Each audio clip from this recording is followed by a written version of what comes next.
Right, I'm going to try this again because, oh, by the way, hi, I'm Matt from Tabby Tarot. Welcome to my channel, blah, blah, blah. I'm going to try this again because when I started, I did this whole video, the whole thing, okay, and it was a frick kick-ass video, and now I completely lost my thoughts because I sat in front of the video camera and I forgot to put it on. So I've done like 15 minutes of talking to the camera and it wasn't on, so I'm a complete fucking idiot.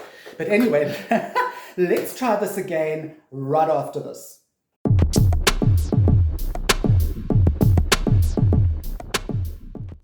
Hi, I'm back. Okay, so yes, the camera, I'm just checking. The camera is rolling. Yay. Okay, for goodness sake, Matthew. Okay, so oracle cards, yay or nay? If you say yay, I'm with you there. Love oracle cards, not as much as I love tarot, but love oracle cards. They're beautiful, blah, blah, blah. How would you be able to use your tarot, your oracle cards in a more profound and a deeper way? Okay. It doesn't matter what oracle card you have. It doesn't matter what deck you have, because there are no parameters with an oracle. You can basically pick up a piece of paper with some scribbles on it, and that can be an oracle card. Within that space, that oracle space, there are millions of different decks, okay? And they all have different ideas and thoughts and patterns and that sort of thing behind them. You get angel decks and fairy decks and dark oracle decks and that sort of thing. Decks devoted to the moon, decks devoted to trees. And they're all oracle, which basically means predictive, okay? So you would do an oracle deck, and I'm sure many of you, if not most of you, would use your intuitive faculties to do that reading. You would use your emotions, your feelings to do the reading, to sort of become one with the card, become one with the energies coming off that deck, and to actually, in your mind's eye, see the reading and interpret. What if I told you that you could actually go deeper than that with your oracle readings? Let's see if how many of you do these things or notice these things. Okay, so number one, do you notice the colors on your card or within your deck? Do you notice that a deck is a cool deck or a warm deck, or a deck that's very beige and very plain, or a deck that's completely like, wow, all right? You know what I mean by that? And do you use those colors of the deck to influence your reading?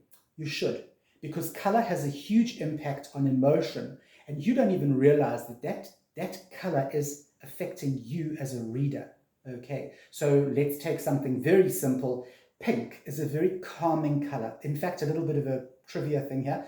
Some prisons actually paint the inside walls pink because it keeps the energies of the prisoners down. I read that on YouTube. I heard that on YouTube. So if you want to, please let me know down below if that's true. Go and Google it and let me know down below. I'd really like to know if it's true. Okay, that's what I heard. So pink would be a very calming color, whereas red would influence you in a far stronger and more emotional, more hit, slap to the face. Okay, so yes, when you're doing a reading using your oracle cards, look for the different colors. All of these things have no impact on the actual quester, okay, the person asking the questions. They don't know about this, okay? I'm talking about you, the reader. So, color, very important. Look at the different gradings of color on your card. The next thing, look for your avatars.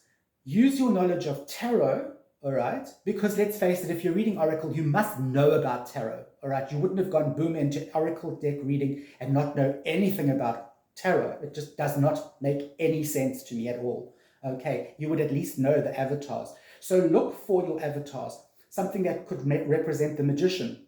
A really easy one is the fool. Is there anything on that card that would represent the fool? Taking a chance, moving out, going on a journey, going on a spiritual journey, a mental journey, an emotional journey. Anything that could represent an avatar, even something like the moon, which is an avatar of secrets, okay? Something that would recommend, that would resemble, say, a very strong male presence, the emperor. All right, look for little things like that within the card, okay? Because there's bound to be something there that you can associate with one of those avatars, and knowing what the avatar means or knowing some of the background behind the avatar will deepen your reading of the oracle card, okay? The next thing I want to ask you is, do you notice any animals in your card? Doesn't matter if That doesn't matter. This won't apply to people who are reading a completely abstract deck where there's actually no pictures, it's just color or whatever, okay? But on your deck, on the card, within the color, having noticed your avatars, do you see any little animals? Now, go and look up what different animals represent, because that's also really, really important, and it's actually really interesting. Go and look up, for instance, dogs. Okay, it's an easy one. Dogs represent loyalty, all right? Birds tend to represent backbiting, skinner, as the Afrikaans people say, a bit of talking behind people's backs, like chirp, chirp, chirp, chirp. Okay, so that's generally what birds would represent. I'm talking purely from what I've read, okay, from a little bit of sort of going behind the scenes and looking at stuff up for myself specifically for the video, because I'm not really an animal specialist in what do animals mean within readings, okay? But if you want to look that up, and just start with the basics, like dog, cat, pig, whatever, okay? And then look for those animals or even animal representations within your oracle card, so that it can, again, deepen your reading.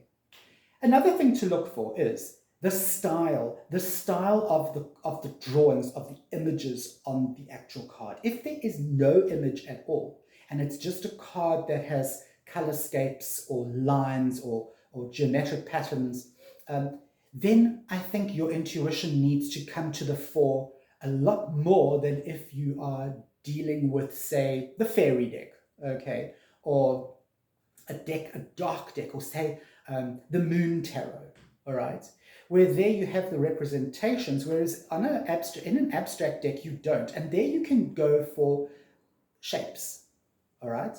So use your intuition. Obviously, the smoother a shape, for instance, a circle, is very smooth. If you think about a circle, you don't think about any corners or any harshness or any non-harmony. It's this pretty circle, okay?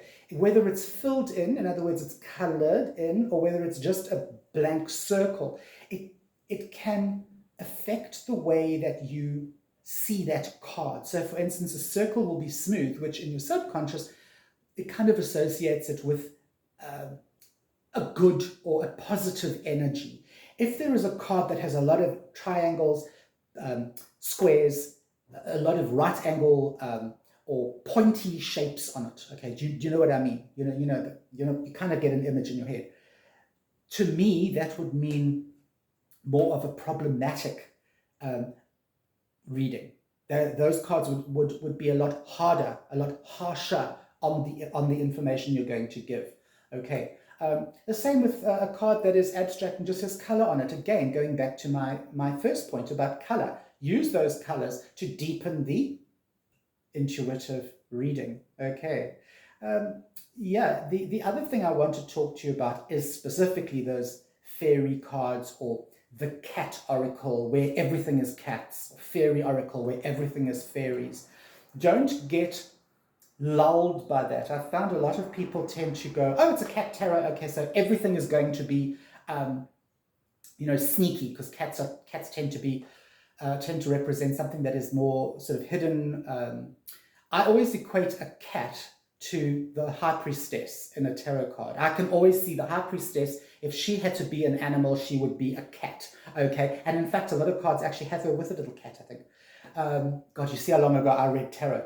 Anyway, let's not go there. So don't be lulled into it. Even in a funny little cartoony cat oracle, you see, we're dealing with our subconscious here. So don't be lulled into that subconscious way of looking at the reading. All right. Don't generalize with your oracle cards. Focus on one or two aspects that you perhaps would not have noticed or would not have actually used within your reading, such as color, avatars, animal, okay, not avatars, archetypes, animals, that sort of thing. All right. Look at the little drawings. Do not get suckered into the fact, oh, it's a fairy deck, it must be really, really whitewashed and really cool. It can actually be very dark. So use those few tips to perhaps add depth to your oracle reading, because it's just so free and allowed. The energies are just allowed to run rampant. Do you have any suggestions for me on this sort of subject? Put them in the comments below, because I really do feel that you can teach me stuff within this particular on this particular subject, simply because I don't use oracle decks that much. But I thought I'd let me share this with you. And yeah, you know who I am. I'm Matt from Tubby Tarot, and I will see you on the flip side. Bye.